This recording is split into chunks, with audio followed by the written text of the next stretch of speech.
G'day guys, how you going? Hope you're well.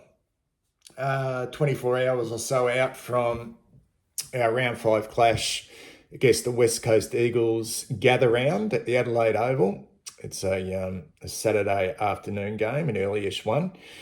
I didn't mention this to you guys. Don't know why I didn't mention it. Maybe it wasn't that significant, but when I went to training on Monday, I had about a 15-minute conversation. I was introduced to him with the Carlton media manager.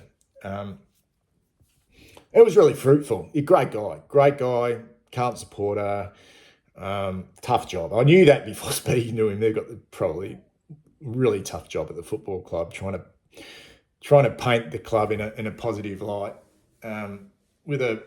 with a fanatical fan base who are seething, and everything they post is just sort of, yeah. I mean, they just get reamed, bludgeoned, and he watched my videos and he actually thanked me. I don't know how sincere that was. I'd like to think he was sincere and genuine about that. Given how hard I go and all that type of stuff. And he understands the pain of the supporters and the frustration of the supporters. Their job is they've got a specific job. And whatever they do, whatever they say at the moment, they just can't win. They can't win. And we didn't speak a lot about any real specifics in regards to the list or any of that type of stuff, the things that have really surfaced in the start of this year. List not good enough. The issue around the players not being mentally strong enough. The questions around coaching and game plan, the ability to adapt within game, the inconsistencies, the drop-off, fitness, development, question marks on development given, how sort of poor the VFL is at the moment in regards to just the progress of our young players, but right across the board, really, when you think about development, it's just not about the young players. It's the development of the team. It's the development of blokes in their mid-20s, even the development of the older players as well. The losing culture, if you keep losing, just that losing culture. And I think the big one from last night is the selection, the selection integrity, so to speak. And they're on hiding to nothing, the social media team. And it's only one part of the football club, but they're all in it together and they're trying to paint a positive light. And the only way, I suppose, that can go away, really, and I don't think that all the other stuff at the moment is going to go away as such, but it goes away when you start winning. It goes away when you start winning. And we are, regardless of your opinions on all of those things, and they probably all have some merit. They probably all have some merit. No one can put a finger on exactly what's going wrong with the club. We're all fucking experts. We're all experts. And there's all frustrations as well. But we are failing at the one thing that we should be in a strong position to be doing, and that is winning. And you're not going to win every week. You're not going to win every week. Not in a fierce competition, a brutal competition. You're not going to be winning every week. But we didn't go into 2025, guys. We didn't go into this season. We weren't just here to make up the numbers. We are not in rebuild mood. That wasn't the narrative going into this year. We're going into this season to win the whole fucking bloody thing. Or at the very least, to put yourself in an extremely strong position to give yourself every opportunity to win it. And there's no guarantees. Only one team can win the premiership. But we are failing. And it feels like we are failing miserably at the one thing that we should be in a position to be doing. This is a competition. This is a contest. This is an activity or a condition of striving to gain or win something by defeating or establishing superiority over others. An event in which people compete for supremacy in a sport or activity. They're the definitions. But this is what it is. We're failing at winning. You want the noise to go away, you start winning. Now, if Michael Voss can't get this team to start clicking and start winning, regardless of what his method and style is, then he will need to go. He will need to go. Because nothing's been said about the list not being good enough. That's just outside noise from us. I'd actually fucking like one of those dipshit fucking journalists to actually go to a press conference and ask Michael Voss, do you think the list is actually good enough? And then at least he can say yes or no.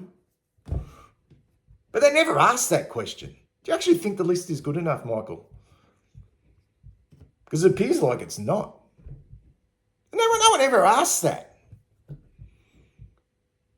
So at least if he says, yeah, no, we believe this list is strong enough, okay, then at least, like, there's nowhere to hide. Like, we just never get these questions really asked. So we just look at it, look at the performance. We start to question players that were previously okay, players that have stacked. Like, it feels like it's just we go around in circles with this football club. But we're failing at doing the very thing that we should be in a position to be doing, and that is winning games. And that selection. Have a look at this graphic, guys. Have a look at the graphic. I can understand the frustration. I really can, particularly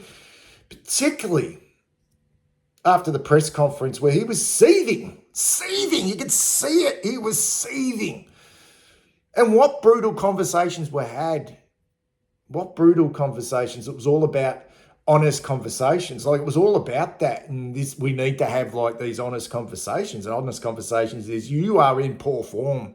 You are in poor form, and it doesn't matter who you are, how many games you've played, but you need to make way. And I know there's not a lot there. There's not a lot waiting in the wings, but we did actually go to Perth last year on their home ground, and they had a relatively strong team in, with a skeleton team which included Binns, Lord, Moyer, Young, Carroll. There was no Sard, no Kerno, no Welsh, no TDK, no Harry Mackay.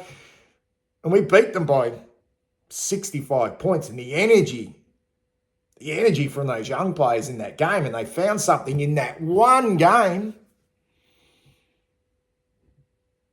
So it can happen. You can win games of football by bringing guys in who just maybe need an opportunity. But look at that graphic. Have a look at it. We've had two really bad losses. The Richmond game and the game against Collingwood last week was like deplorable, that third quarter. And these are the guys that have made way. Yeah? And not one established player on that list. Okay, not one established player. This is after 4 losses where the standards have clearly dropped. And you can't tell me these are the only guys that have been out of form or haven't performed. Like, I mean, obviously Evans didn't do a lot, and he probably should never have played. Maybe Will White should have come in straight away. Maybe should have been the preferred option. But they brought Evans in twice. Came in, dropped. Came in again, dropped. Cooper Lord been dropped twice. Okay, there's not one established player in that team. And you run your eye over, guys. Run your eye over. Now, this is a guy that said that standards are clearly dropped. There's only 3 or 4 players on that Carlton list at the moment who's playing against the West Coast Eagles on Saturday.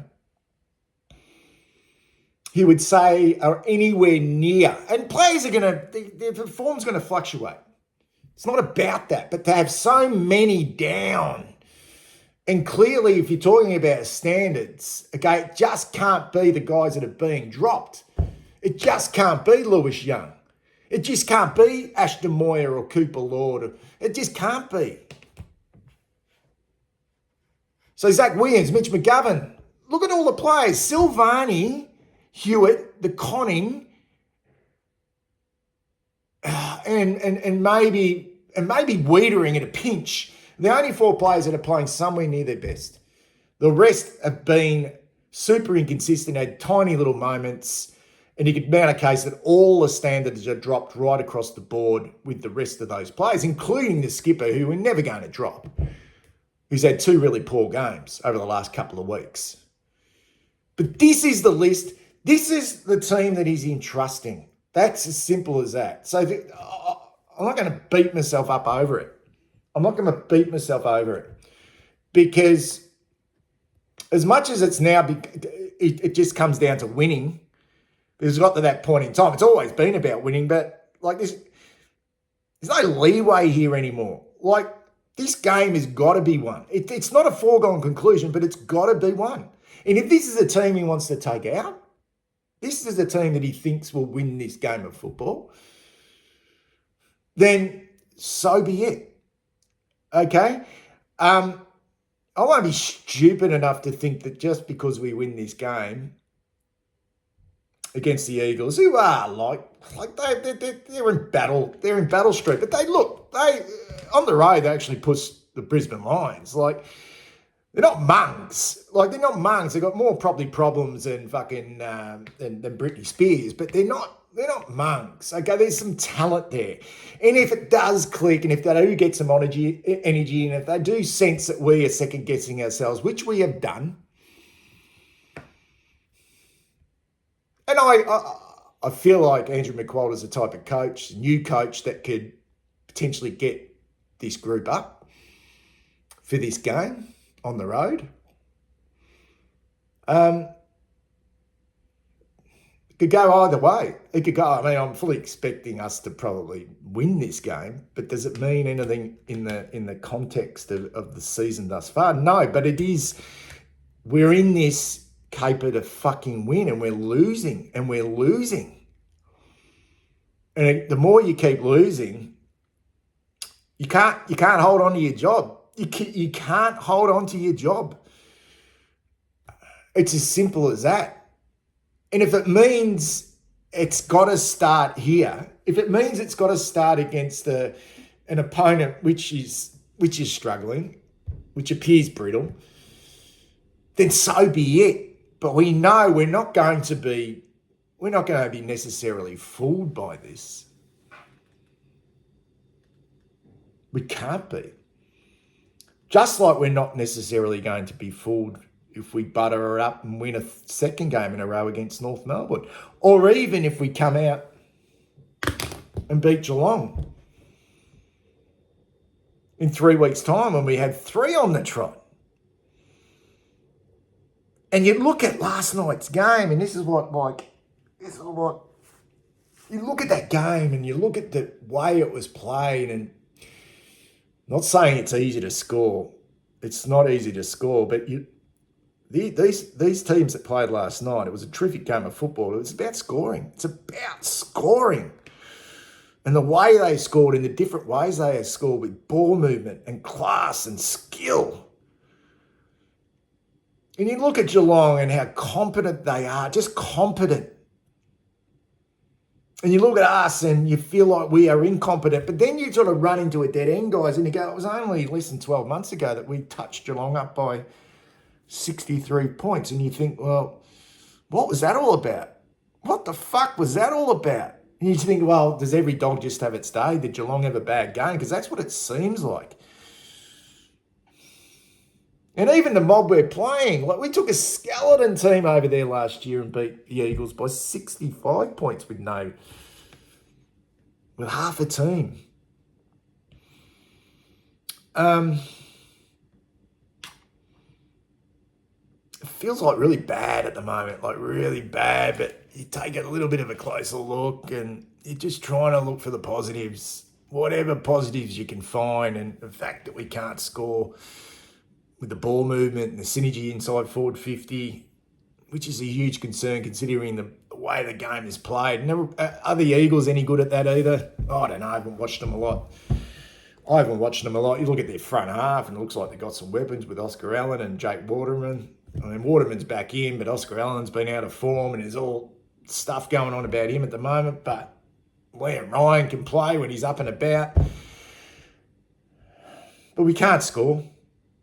And does it necessarily mean just because Harry's in and Charlie's in that we're just going to it's just going to all click, considering that it's more about the connection inside forward 50.